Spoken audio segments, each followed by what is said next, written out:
Hello everyone and welcome back to another video from Apps Academy. In this video, I'm going to show you how to go live on the Twitch application. So let's get started right away. First of all, open up the Twitch app on your device.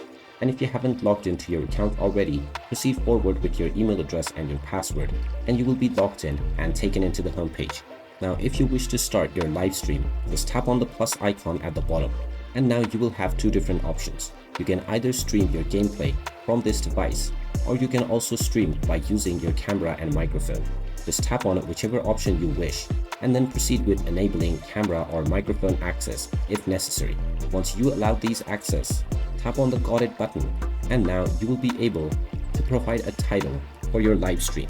You can change the various different settings from the bottom section, including your microphone, the camera switch button, as well as the chatting menu. You can tap on the live button once you are ready to start streaming, and just tap on the pause button if you wish to end it. And there you have it. That is how you can start your live stream on the Twitch application. If you find this video helpful, make sure you hit that like button and subscribe to our channel if you haven't done so already. Also ring that notification bell to never miss another update from us. Thank you for watching, and I will see you again in the next video.